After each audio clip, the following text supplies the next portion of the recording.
Hello and welcome to the Mixed Media Mania YouTube Hop. I'm Nicole Austin, aka Kinueko, and I'm going to be spending the next couple of minutes with you making a art journal spread, and going to use some of my favorite supplies.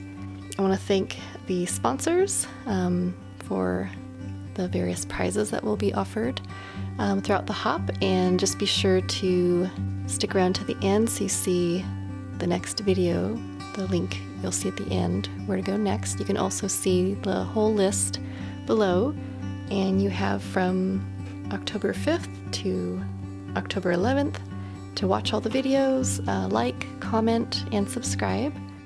So first things first, I like to work in a mixed media journal, and I basically like anything that has the nice mixed media weight paper. In the first layers, I like to use oil pastels, and normally I will just go with whatever I have on my art desk. Usually it's the kids art supplies. I love these, they're just great to travel with, they're really inexpensive. But today I thought I would break out my really fancy oil pastels because I just haven't used these in a while. So I say use it or lose it. So break out your fancy stuff if you have it. If not, that's fine. The kids stuff will work just as well. So the first thing I like to do is really just scribble color, patterns. I don't really like to think too much about what's going to happen or where this is going to go. I have a general idea that I'm going to put probably a face and a sentiment or something of that nature, but for now I just want to play with color. And I really love the smoothness of oil pastels, especially on a gessoed surface. So you can start on any background, but because I already had something on the pages and I didn't care for it, I just gessoed over it real quick, and now I've got a brand new surface to work with. And this is just a nice way to get color on the page and kind of break that whole fear of that blank page.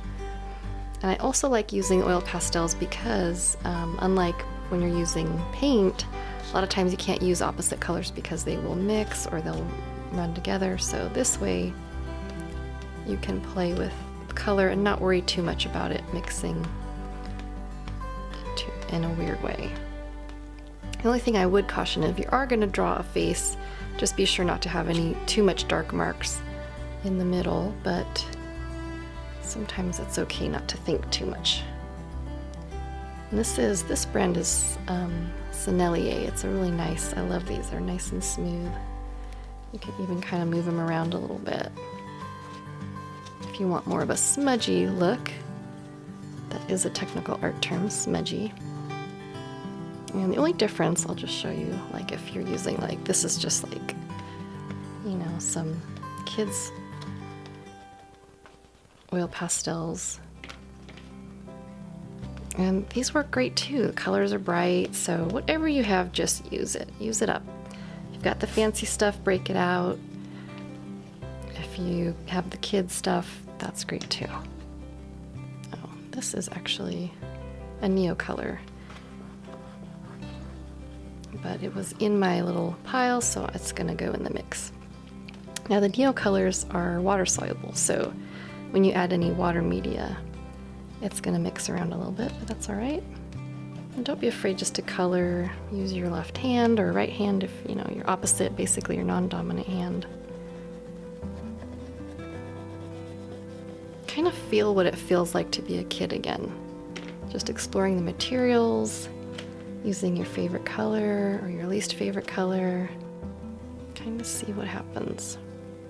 Sometimes it's nice to look for some contrast, so to use colors that are opposite each other on the color wheel right next to each other will create some interesting contrast.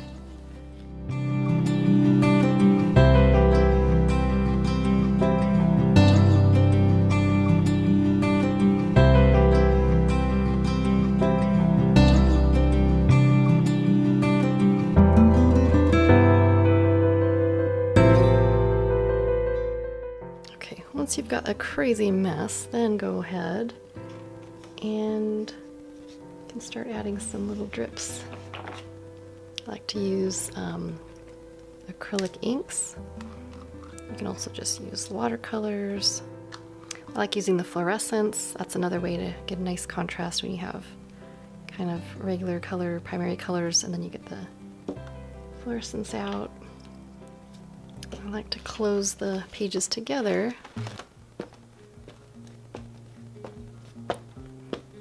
Kind of gives an unexpected look. You're not sure what's going to happen. It's just also a quick way to transfer color from one side to the other. Add little drops.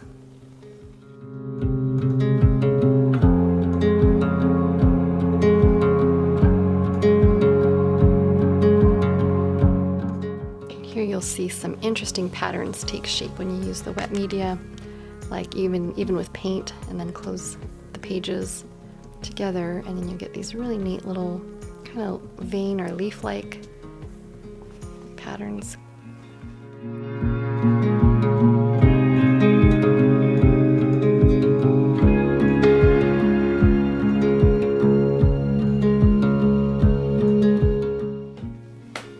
I also always have a lot of scrap paper left over from the end of the week. My kids bring home so many papers, and I do save a lot of the cutest stuff, but sometimes I just can't save everything, and it's a great way to recycle and a great way to make collage paper. So I like to just take the paper, and while my page is still wet, I like to press the paper down in there and pull up interesting little prints. I also am very impatient and I hate waiting for things to dry, so this is a great way to help speed that up without using a heat tool. And you get some really interesting starter pages, collage pages. I also love pulling out stencils at this point, stencils and masks. And sometimes I'll just sort of lay them randomly on the page. I try to pick colors that are a little bit, that maybe aren't quite in the background quite yet, or maybe colors that'll blend well together.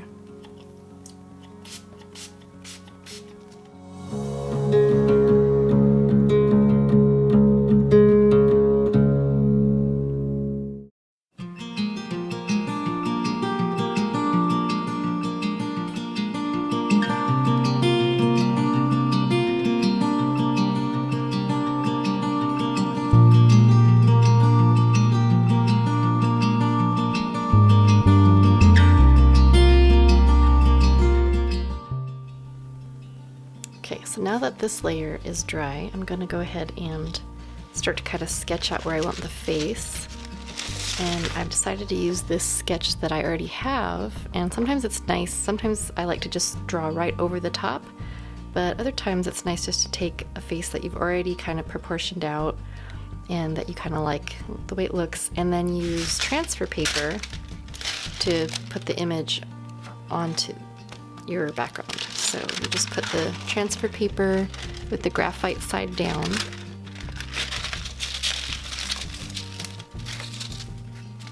And then the image you want kind of to transfer onto it. And you can use magazine picture, anything, any kind of printed picture. And then you just sort of, I like to do kind of sketchy lines. It doesn't have to be a sharp pencil,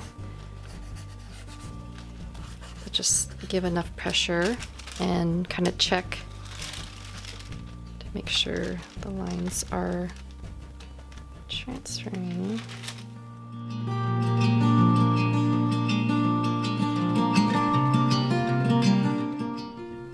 Now it's hard to see, I think, from the camera, but once you have that basic outline, you can go back with a darker Stabilo pencil and then just try to get those lines in there.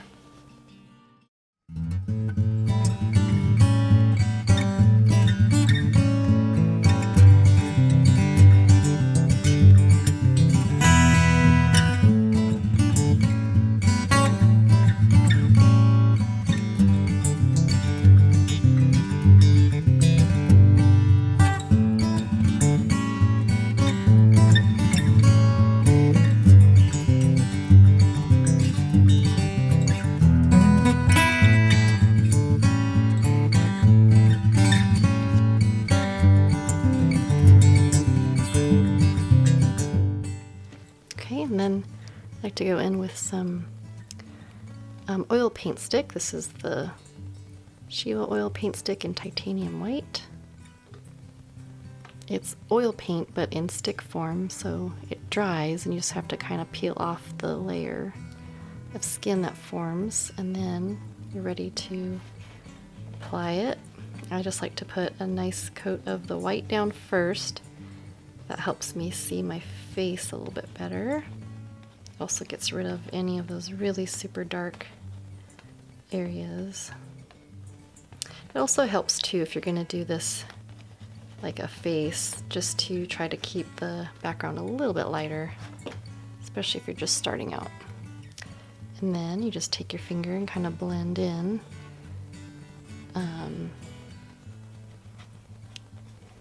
over the top. And the fun thing is that the oil pastels that you used underneath are going to show through.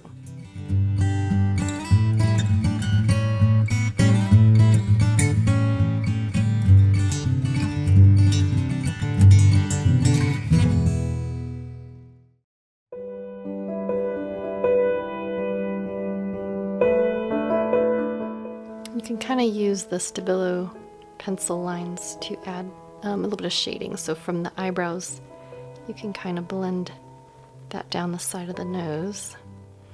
You also want to add shading on the where the hair meets the forehead and the sides of the face. A little bit under the lip and the nose. And then you can also use your thumb to sort of scratch away. And kind of if the oil pastel kind of covers some stuff up.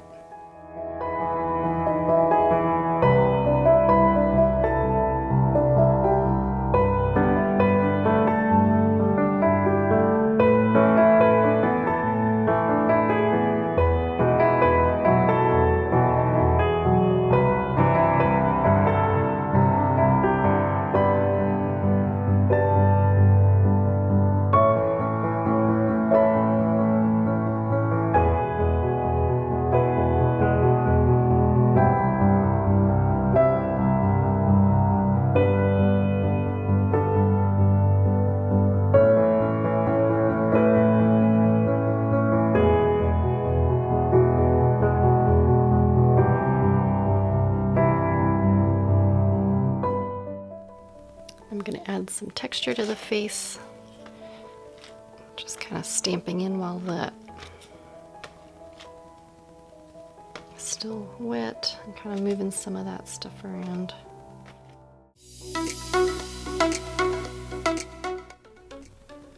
Now on the other side, I like to add collage elements, keeping it semi-neutral, just because you've got a lot of crazy color, so I like to kind of tone it down with just a little bit of some neutral black and white or bold patterns.